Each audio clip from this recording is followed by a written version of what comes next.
All right, welcome everyone to this episode of LinkedIn Live with LeadsCon and PX. In a landscape where AI is no longer just a buzzword, but a core driver of the lead buying cycle, it's influencing bidding, pricing, routing in real time these days. The traditional reactive playbook is officially obsolete. This level of automation raises a critical challenge for every performance marketer. How do you build predictability and maintain control when the machines are moving faster than the humans? Speaking of machines, I'm Ian McRae, Senior Director of Content here at LeadsCon. And today we're sitting down with Franz and Bas from PX to deconstruct what predictable customer acquisition actually looks like in this new era. We're going to be diving into the proactive model of lead gen, a perfect primer for the deeper conversations that we're going to be having on the ground at LeadsCon this April in Las Vegas. On that note, tickets are on sale right now for LeadsCon, April 22nd to the 24th at the MGM Grand in Las Vegas. If you don't have your tickets, get them now. This is your best opportunity to hear from our experts like Franz and Bas. And you could also hear about the results from PX's State of the Industry survey, which is actually more of a look, just as much of a look forward as an assessment as to what's happening right now. So welcome to the program, Franz and Bas. Thank you for having us. Thank you. All right. Terrific. Well, I want to jump right to the discussion. Before we go to the future, though, Franz,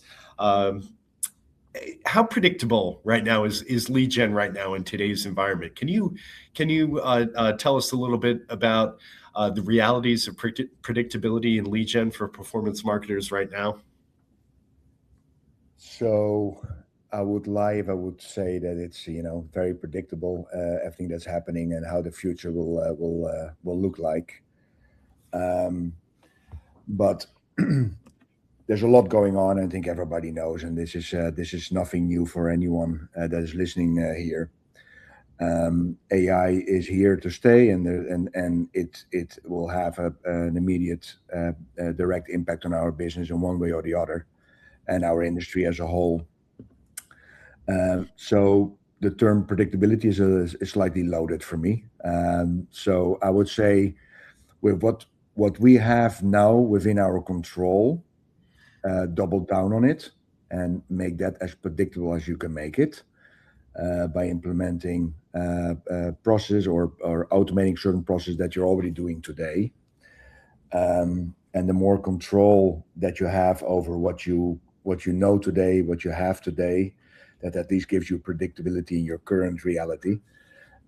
Looking forward, I think there's a lot of unpredictability with everything that's going on and where the industry is going, and the developments are going really, really fast. So needless to say that if you haven't looked at AI and how to implement AI in your business, then please start doing so. And I think to stay successful in our industry and in any industry, I think it's all about adaptability. How do you adapt to all the changes and all the tools and everything that's going on right now? Yeah. Ian, if I can add a point on your question around like how predictability looks like today, I think we've done the State of the Industry now for 6 years in a row. By the way, the State of the Industry report collection is still out, so we would love to get your view on a lot of the questions that we raised, and we'll drop a link in the chat either during this session or right after, so we can collect as much input as we can. But I think if you look at the last 6 years, and what we've clearly seen in the State of the Industry report is that predictability in terms of lead generation and how both publishers and brands are working together today has definitely improved. I think there is more transparency, there's more data sharing among companies, which makes campaign management for both sides much easier and more predictable. Having that said, in the last year results, we still saw that less than 10% of brands are really giving a lot of insights to their publishers in terms of performance data. So if you think about where we are today in terms of predictability, there's still a long way to go on how both parties can work together and how campaigns and ultimately performance for both sides of the equation can be improved in a more stable and constant way, we believe. And obviously at PX, we strongly believe that there's a need in the industry to solve for that as well. And there's a need for both parties to provide more data, more insights to one another to do a better job. But overall, improvement, but we're still not there, even if you look at today. And with AI, that's only going to change at a much faster pace than we've ever seen. Yeah. Would it make sense, Ian, to share a couple of things that we have been doing at PX around predictability and in our current reality, so to speak? Yeah, absolutely. Would love to hear about some of that. Yeah.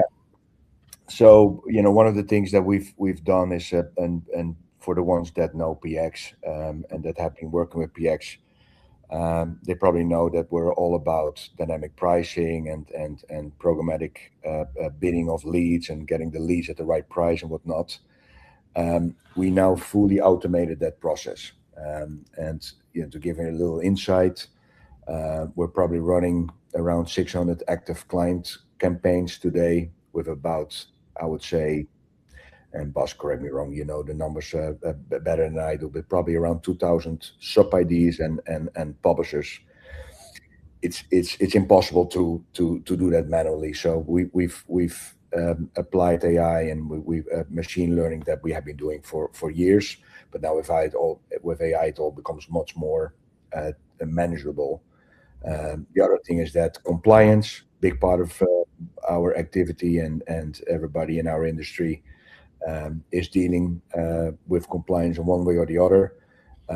We've automated compliance for a part where websites automatically are being scraped and monitored and making sure that TCPA language is in place, making sure that the call to action that is being used to generate a lead is compliant and whatnot. And the last one is that, looking at the sales funnel from top of the funnel where the lead is being generated and going through the funnel, we've applied several AI tools to bring the lead a little further down the sales funnel and with better results for our clients. Just to name a couple of things, and AI is enabling that. And to Bas's point, there's still a long way to go, and there's still a lot of work to do.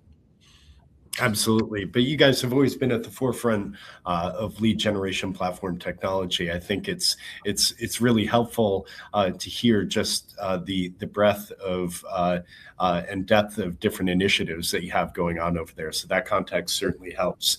We've traditionally kind of defined predictability as consistent historical volume. And Bas, you touched upon this, but in an AI first world, does predictability now mean that the ability to anticipate outcomes rather than just repeating the past? Yeah, I think that's an excellent point. And I think it's all about getting the right leads with the right outcomes in the case of lead generation. And there's a lot of different ways I think that AI can be applied for that. Like we see a lot of the clients that we work with today, for example, really understanding what their ideal customer profile is and actually go much deeper in terms of data segmentation to understand how they find that consumer, while that consumer might not at first be looking like they're in market, by finding those kind of data points. And I think it's all about finding those new data sets and expanding on those data sets in order to do a better job with the next dollar that's being spent. And yes, a lot of that starts with historical data. I think, if you look at historical data, especially when it's data at scale at, last 3 to 6 months, there's a lot of value in that data. But at the same time, consumer behaviors are changing as well. So I think it's important to stay on top of that and not only fish in the pond where you think there needs to be fished. And we talk a lot about this, like you don't know what you don't know, in terms of getting the leads in pockets that you've not tried yet, or that you have not won yet, or how you can really go after those type of pockets. So At PX, we're doing a lot to extend testing for finding consumers in pockets that you've not been able to find them before yet. So 100%, I think it's becoming much more about the predictability. At the moment you acquire that lead, to actually already know how the outcome of that lead is going to be. And obviously there's a lot of ways to think about that. Some sales cycles have a long maturity cycle. It takes long for the lead to bake towards the final status of turning into a customer, that being an installation of a window replacement job or a home security system or an insurance policy. But in order to have the right actions be taken on acquiring the right leads, it's important that you can predict if those leads are obviously turning into the right customers down the line. Yeah, Bas, that's a great point. And I want to come back to you in a minute with a little bit more around that, realities of predictability right now. But I was talking about how AI models are really, they're only going to be as good as your data infrastructure models. So what does it really mean when we talk about having your data centralized? What does that really mean?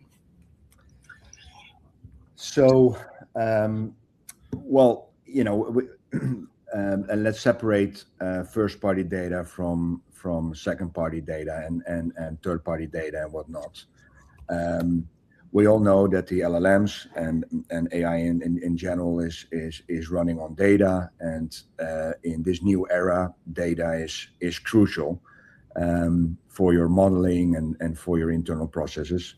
So when we talk about centralizing your data, we're talking about centralizing all your first-party data and making sure that data is accessible, making sure that data is digestible, and that you can build models around it. So we have been doing that for the last years, and still some work to do.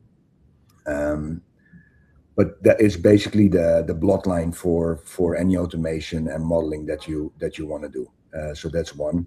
On the second-party data, make sure that if you share data with others, that it's secure and that you have good governance in place to manage it well. Because now in this time of age, this data can be used for different things, and we have less control over this data, especially when it's entering the public space.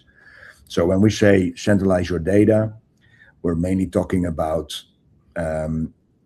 your first-party data. Make sure that you have it secure, centralized, and ready to be used for your modeling and automation, and be aware of sharing data with any third parties in terms of security. Another fun stat to share from last year's report, Ian, is that in order to take action, the average marketeer that goes to LeadsCon needs to be informed through either 3 or 4 different systems, between 3 and 4 different systems. So still, data is very segmented today for brands and marketeers to make the right decisions on what they need to do. And that's part of monitoring, that's part of like how you're spending your budget, but also really taking control of your budget. So centralizing that whole from the point you're acquiring the lead till the end results that you want to measure, and that whole cycle in between, that's key today to have that centralized in the data set that you can take actions on. If you don't have that, it's going to be very, very difficult to run automations on that, or even to have AI agents take decisions on your behalf if it's segmented between different systems. Good point, Bob. Very good point. There is that thought of around predictability, and does it actually become harder to manage when the system or ecosystem is constantly pivoting or evolving? There's friction between brands and publishers in terms of their appetite for predictability. So from where you guys sit, what is the automation at work there, and how does the overall larger industry ecosystem come together to solve for this? Well, and I'm sure that Bas will agree, is that let's start with the disposition data. We're still talking to advertisers that don't have disposition data available for their third-party lead vendors, or have it but don't share it. The only way, for the ecosystem to work at the end of the day is when there's a really good feedback loop, so the publishers can do a better job and adjust their campaigns and media buys to get the better leads that work for specific advertisers. Automating that disposition data has been always key at PX, where we get disposition data, and there's not one client that doesn't share disposition data with us, and it's fully automated. We get that disposition data and we share it with the publishers there where relevant, and we share the relevant information for them so they can do a better job. And I think that closed the gap already quite a bit, but also there, there's more work to do. And I would say the second one is the transparency. At the end of the day, also from a compliance point of view, it's important that advertisers know where the leads are coming from. Where were those leads actually generated? What was the user experience, consumer experience? And they can adjust their sales process on that. And we fought for transparency. We pushed for it. We have been pushing for it. But there's still some lack of transparency that could help to close that gap and align supply more demand. And then, supply and demand, advertisers, publishers, there's always a bit of a disconnect. There's always a little bit of like the chicken and the egg, but that also makes our industry as fun as it is. If everything would be aligned and everything, would be transparent, what fun is that? Yeah. I agree, and I think that friction actually yields optimizations between both parties and keeps both parties honest as well at the same time. But another example to talk about that friction, which is an interesting one that we talked about, Frans shared in the beginning of the session that we are big proponents of dynamic CPL, dynamic cost per lead, which means that brands that use PX today can basically decide and take full control on what they want to place as a price point for a lead based on a multitude of different attributes. Now, all publishers that are generating leads don't always like that because it creates unpredictability. It's not predictable on what that lead is going to be yielding at the moment they're generating it, while they already shared cost for that. And I think it's a good example of like how you can still create alignment on a topic like that, Ian, because there's a lot of ways how you can still implement dynamic pricing with 48-hour buffers, 72-hour buffers, with more reporting on it, with more understanding to publishers, so they can see the value of a lead for all those things. And I think that will continue to be that way, where if we're going to an environment where things are getting more and more dynamic, I don't think things will get more fixed. I think things will get more and more dynamic, where it's going to be more important to provide value to both sides to do a better job without taking the control away or the insights away in order to do a good job. So I think reporting and the capabilities on how systems can communicate to one another is only going to be more important from here on. Yeah. I know we're going to talk about this a lot more next month in Vegas. So it can't all boil down to one question, but we're running out of time here. So Frans, Bas, tell me, who's going to emerge as winners here? Sellers, consumers? Who's going to win out with these advancements at the end of the day? I hope consumers, because at the end of the day, we're in customer acquisition. We're not in lead gen. We're in the business of helping consumers that are looking for certain products and services and get them the right quotes and connect them with the right advertisers. Yeah. And if we do a good job, then I hope that the consumers will win, so they can find the right product or service more efficiently without all the spam in a compliant way. That sounds really good to me. Yeah, terrific. Well, I want to thank both Frans and Bas for joining us today, and for the team at PX again for running things behind the scenes. We're so happy everybody joined us here today. But again, if you liked, this is just a snippet of what we're offering next month in Las Vegas with PX's keynote. It's going to be the state of the industry is a terrific tradition, and again a looking glass glass, a peek ahead as to what's around the curve with all things AI and the new environment that all performance marketers are going to be operating within. So we highly encourage you to come join us. Follow in the comments section. There's a note to take the survey. Do participate in the industry survey. It's a great way to get your voice heard. Make sure that you're counted. And again, follow Bas and Franz on LinkedIn for always entertaining and very informative opinions and takeaways. All right, guys, thanks so much for joining us. Enjoy the rest of your afternoon. Take care. Yeah. Hope to see everybody in Las Vegas next month. Thank you. See you soon.